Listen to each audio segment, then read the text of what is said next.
প্রিয় প্রার্থী ডাক্তার রাজা আমিন সাহেব উপস্থিত, বিভিন্ন পঞ্চায়েত থেকে আসা আমার সমবয়সী ভাইরা, আরো আমার মা বোনেরা, কারণ আমার সময় দিছে মাত্র 2 মিনিট, তাই আপনার কাছে এত রোদের মধ্যে আপনারা যে বৈশাখ মানুষের মধ্যে আসলে আমি বুঝতে পারছি, আসলে আমরা প্রত্যেকজন মানুষে আমরা রাজা ডাক্তারকে ভালোবাসছে নাকি বল? তাই আপনার কাছে আমার করজোর অনুরোধ, আজকে আমাদের ডাক্তার রাজা আমিন সাহেব আমরা কেন এই ধরনের হইলাম, আমাদের কোনো ভোট দেওয়ার থাকে নাই, কারণ কংগ্রেস এজিপি বিজেপি কোনো মানে নাই, আমরা সমস্ত মানুষ একত্র হইয়া আমরা প্রত্যেকজন মানুষ আমরা ডাক্তার আমিন সাহেব নাকি বল? তাই আপনার কাছে আমার করজোর অনুরোধ, আগামী 9 তারিখে আমাদের এমন একটা কপাল ভালো দেখা গেছে, আগামী 9 তারিখে আমার সিরিয়াল নাম্বার হলো 9, আবার বৃশ্চিকের নাম্বার 9, এই ডাক্তার হয়ে যাবে তার জয়। আপনার কাছে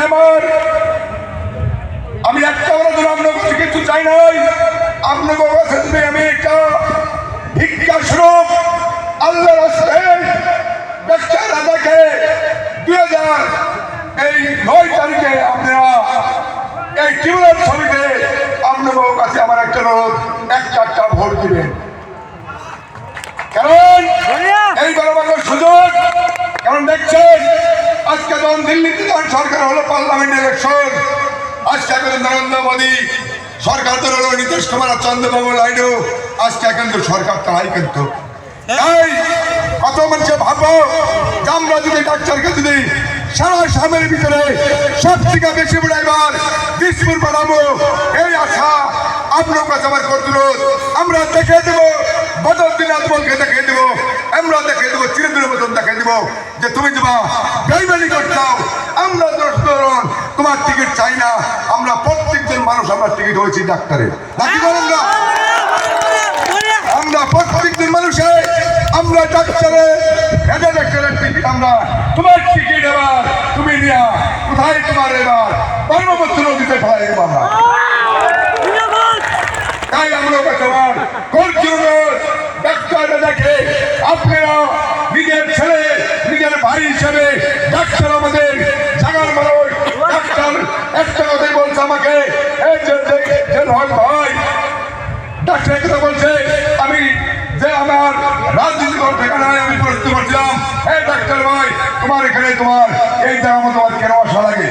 এই কথা ওনাকে আমি প্রশ্ন করছিলাম, তখন আমাকে বলছিল এই যে ভাই আমার এই জায়গার উদ্দেশ্য আসার উদ্দেশ্য হলো আমি মানুষের সেবা করি, কিন্তু আমি তবু আমার আত্মায় শান্তি পেতেছে না। যখন একটা গরিব মানুষ যখন ওনার কাছে চিকিৎসা হবার যায়, উনি একটা মানুষকে বিনের পয়সায় চিকিৎসা করতে পারে, সমস্ত জনসাধারণ কিন্তু শান্তি করতে পারে না, এই কথা আমাকে বলছে। আমি যদি একটা বিদায় করতে পারি, আমার জায়গা যেই যে নদী প্রোটেকশন নাই, কোথায় আমাকে ফকিরগঞ্জ ছিল, কোথায় ছিল, যদি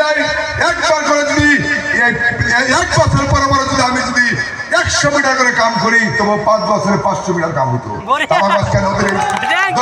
এই পরিস্থিতি ছিল না, এরকম কাম এই নিয়মটা উনি এসেছে, জামা ওই বস্তা মারতে পারবো না, বস্তা আমি যদি আমাকে বিধায়ক হিসাবে বিশৃঙ্খল সমষ্টিতে যদি বিধায়ক হিসাবে পাই, আমি এই বস্তা 30 জনের মতো বিদায় করে দেবো।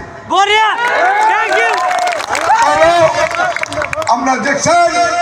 যে যখন বান পানি আসে, তখন এই অজয় চৌধুরী কি করে, এই কিছু কিছু জিও ব্যাগ নিয়ে আসে, বা এই জিও ব্যাগের কোনো কাম আছে। তাই ডাক্তারকে নিজের ছেলে নিজের ভাই হিসাবে আমরা আপনাকে জাগারি ছেলে, আপনাকে জাগারি ভাই, আপনাকে জাগারি কিন্তু সমবয়সা ভাইয়া, আপনার জাগারি মানুষ এই জায়গায় জন্ম নিয়েছিল, যেই জায়গায় জন্ম আমার আমি বহুত গহরিতে বাড়ি করতে পারতাম, দিল্লিতে বাড়ি করতে পারতো, ওনার কোনো অভাব নাই। নিজে ডাক্তার, নিজের ভাই, নিজের স্ত্রী ডাক্তার, ভাই মাস্টার, বাপ মাস্টার, বোন মাস্টার, ওনার বাড়িতে কোনো টাকার মানুষ নাই যে উনি টাকার জন্য ওই টাকায় আসছে। টাকা উনি দিন গেলে বহুত ইনকাম করতে পারে, আল্লাহ তাআলা ওনাকে দিছে নাকি? উনি আসছে জামি আমাদের দুঃখ বেদনা বুঝাইছে, তাই যদি ওনাকে আমরা যদি এইবার আপনার কাছে আল্লাহর রাস্তে আমি আল্লাহর রাস্তে আপনার কাছে আমি কঠোর কই আপনাদের ভালোবাসা দিয়া এখানে আইছে। এই ভালোবাসাটা আগামী 9 তারিখে আমরা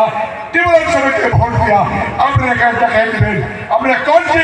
এই পানির গ্রাম জিন্দাবাদ,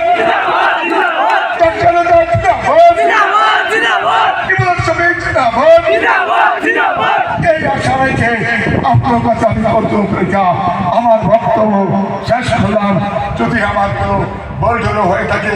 নিজের ভাই নিজের ছেলে হিসাবে মার্জনা করবেন বেলা আশা রেখে আমার বক্তব্য শেষ করলাম। ইনকলাব জিন্দাবাদ, ডাক্তার রাজা জিন্দাবাদ।